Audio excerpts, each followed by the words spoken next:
নমস্কাৰ, মই ৰোশন সোণোৱাল আপোনালোকক মোৰ এটা নতুন ইউটিউব চেনেললৈ স্বাগতম জনাইছোঁ।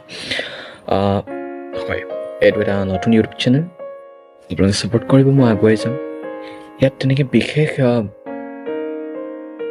একো ক'ব নাযাওঁ, কম মই জীৱনৰ মূল্য। তো মই নিজে বুজি লিখি মই PDF কৰি থৈছিলোঁ, তো আপোনালোকক মই পঢ়ি জীৱনৰ মূল্য। জীৱন তেনেই মূল্যৱান, জীৱনটো বহুত মূল্যৱান, জীৱন তেনেই মূল্যৱান যেতিয়া তুমি সেয়া উপভোগ কৰিছা। জীৱন তেনেই মূল্যৱান যেতিয়া তুমি সেয়া উপভোগ কৰিছা। ক্ষণস্থায়ী জীৱনলৈ মৰম আৰু দয়াৰ সৈতে চোৱা। জীৱন তেনেই মূল্যৱান যেতিয়া তুমি সেয়া উপভোগ কৰিছা। ক্ষণস্থায়ী জীৱনলৈ মৰম আৰু দয়াৰ সৈতে চোৱা বুলি কৈছে। 5টামান পইণ্ট আছে, আপোনালোকক মই শুনাই দিওঁ। প্ৰথম আহি গ'ল জীৱনৰ মূল্য। মইতো ক'লোঁ জীৱন তেনেই মূল্যৱান যেতিয়া তুমি সেয়া উপভোগ কৰিছা। ক্ষণস্থায়ী জীৱনলৈ মৰম আৰু দয়াৰ সৈতে চোৱা। তো ছেকেণ্ড পইণ্টত আহি গ'ল অবিশ্বাসী পৰিস্থিতিও আগবাঢ়ি যোৱা।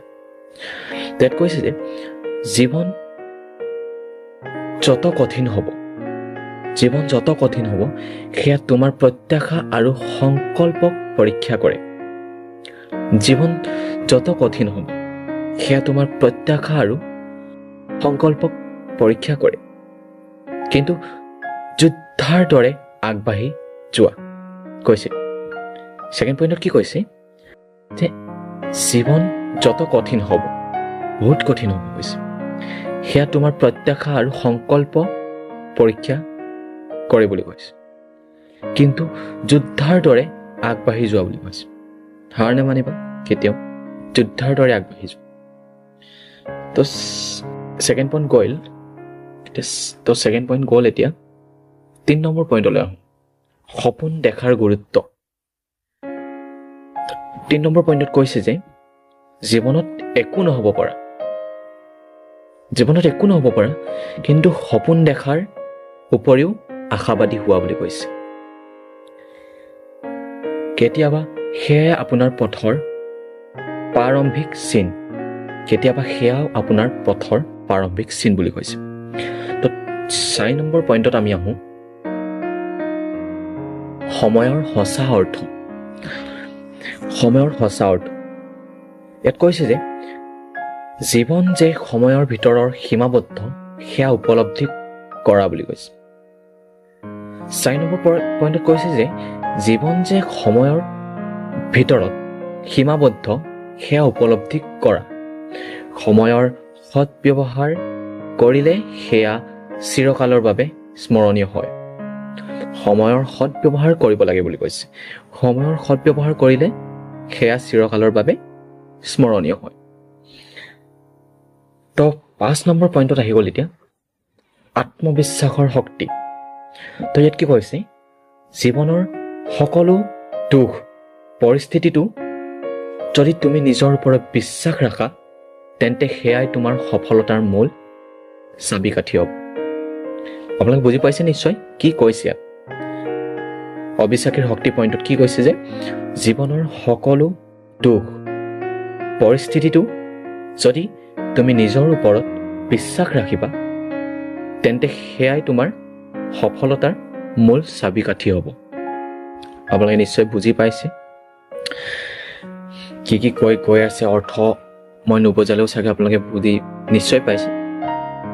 তো 6 নম্বৰ পইণ্টত কি কৈছে, অসম্পূৰ্ণতাৰ সৌন্দৰ্য। 6 নম্বৰ পইণ্ট কৈছে যে অসম্পূৰ্ণতাৰ সৌন্দৰ্য। ইয়াত কৈছে যে জীৱন কোনোদিনো পূৰ্ণৰূপে নিৰ্দিষ্ট নহয়। জীৱন কোনোদিনো পূৰ্ণৰূপে নিৰ্দিষ্ট নহয়। এই অসম্পূৰ্ণতাতেই সঁচা সৌন্দৰ্য আছে। বুজি পাইছে নিশ্চয়। জীৱন কোনোদিনো পূৰ্ণৰূপে নিৰ্দিষ্ট নহয় বুলি কৈছে। এই অসম্পূৰ্ণতাতেই সঁচা সৌন্দৰ্য আছে বুলি কৈছে। নিশ্চয় বুজি পাইছে আপোনালোকে। 8 নম্বৰ পইণ্টত আহিছে নিজৰ পৰা আৰম্ভ কৰা। তো ইয়াত কৈছে যে নিজৰ শক্তি আৰু দক্ষতাৰ ওপৰত নিৰ্ভৰ কৰিব কৈছে। নিজৰ শক্তি আৰু দক্ষতাৰ ওপৰত নিৰ্ভৰ কৰা, তেতিয়াহে জীৱনত আগুৱাই যাবা। তো নিশ্চয় আপোনালোকে বুজি পাইছে মই কি কৈ আছোঁ, অৰ্থ ভালকৈ চাগে বুজি পাইছে আপোনালোকে। লাষ্ট পইণ্টত কৈছে যে মূল কথাটো এইটো কৈছে যে পৰিৱৰ্তনেই জীৱনৰ অভ্যাস আৰু পথৰ অংশ।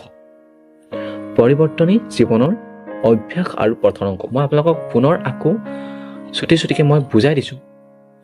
মই আপোনালোকক পুনৰ বুজাই দিছোঁ 1 নম্বৰ পইণ্টৰ পৰা। প্ৰথম কৈছিলে যে জীৱনৰ মূল্য। ইয়াত বুজাইছে যে মূল কথাটো হ'ল যে জীৱনৰ সঁচা মূল্য বুজি সেয়া এক প্ৰতিদিনৰ অনুপ্ৰেৰণাৰ দৰে চোৱা বুলি কৈছে। তো 2 নম্বৰ কি আছিলে? অবিশ্বাসী পৰিস্থিতিটো আগবাঢ়ি যোৱা। ইয়াৰ মূল কথাটো হৈছে যে জীৱনত সকলো পৰিস্থিতি স্থায়ী নহয়, ধৈৰ্য আৰু সংকল্পৰ সৈতে আগবঢ়া প্ৰয়োজন বুলি কৈছে। নিশ্চয় আপোনালোকে বুজিছে মই কি ক'ব বিচাৰিছোঁ।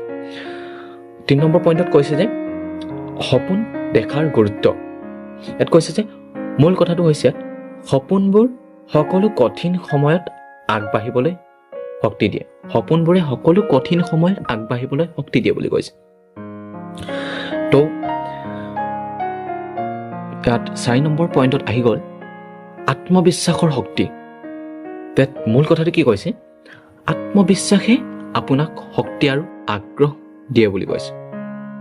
হয়, আত্মবিশ্বাসে আপোনাক শক্তি আৰু আগ্ৰহ দিয়ে। তো এতিয়া আহিলে 6 নম্বৰ। 6 নম্বৰ পইণ্ট আহিলে অসম্পূৰ্ণতাৰ সৌন্দৰ্য। ইয়াত মূল কথাটো কি কৈছে? অসম্পূৰ্ণতা আৰু ভুলৰ পৰা শিকাৰ শক্তি বুলি কৈছে।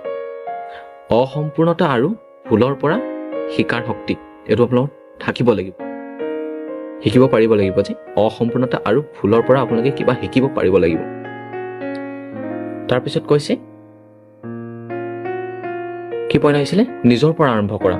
ইয়াৰ অৰ্থটো হৈছে মূল কথাটো হৈছে নিজৰ শক্তি আৰু দক্ষতাৰ ওপৰত নিৰ্ভৰ কৰা আৰু আগুৱাই যোৱা বুলি কৈছে।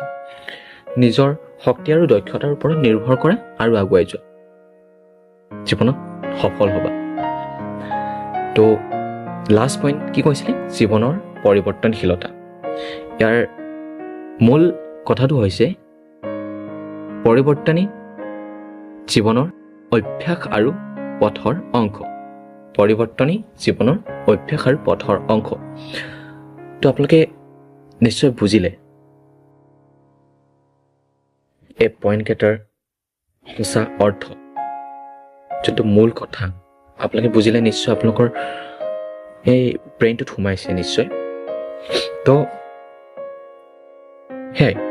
আমি এইবিলাক মনত থৈ এটা জীৱনত লক্ষ্য ৰাখি আগুৱাই যাব লাগে। হয়, তো এইকেইটা আছিলে পইণ্ট। যদি শুনি ভাল পালে, যদি কিবা বুজিলে, তো শ্বেয়াৰ কৰিব, লাইক কৰিব ভিডিঅ'টো। চেনেলটো যিহেতু নতুন, সকলোকে কৈছোঁ ছাবস্ক্ৰাইব কৰিব আৰু এই ভিডিঅ'টো যিমান পাৰে শ্বেয়াৰ কৰক। আপুনি জ্ঞানটো পালে, এতিয়া আপুনি আৰু 3জনক দিয়ক জ্ঞান। যি ইয়াত জ্ঞান পালে, মই নাভাবোঁ যে আপোনালোকে অকণমানো জ্ঞান নাই পোৱা। অকণমানলৈ জ্ঞান পাইছে। মই যোনখিনি পইণ্ট ক'লোঁ, যোনখিনি পইণ্টৰ মূল ভাৱ ক'লোঁ, মূল কথা, অকণমান হ'লেও আপোনালোকে জ্ঞান পাইছে। যিহেতু আপোনালোকে জ্ঞান পাইছে আৰু ভিডিঅ' শ্বেয়াৰ কৰক আৰু 3জনক 4জনক, আৰু তেহেঁতকো বুজাওক, আপোনালোকেও বুজাব। আৰু ভিডিঅ' আপুনি শ্বেয়াৰ নকৰিলেও হ'ব, আপুনি যদি নিজে বুজিলে আপুনি তেহেঁতকো বুজাওক। তো ইমানেই আছিলে ভিডিঅ'টো। যদি ভাল পাইছে লাইক, শ্বেয়াৰ, কমেণ্ট কৰিব। তো থেংক ইউ, ধন্যবাদ থাকিল ভিডিঅ'টো শেষৰলৈকে চোৱাৰ বাবে। নতুন চেনেল, সহায় ছাপোৰ্ট কৰিব আপোনালোকক। তো ইমানতে মোৰ ভিডিঅ'টো সামৰণি মাৰিছোঁ। ধন্যবাদ।